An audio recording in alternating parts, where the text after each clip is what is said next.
برای محمد رضا شاه پهلوی.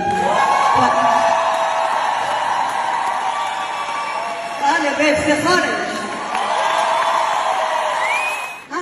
اونجا برنامه رو اجرا می‌کردم، اون وسط ها میگفت گوش اون کوه بخون برای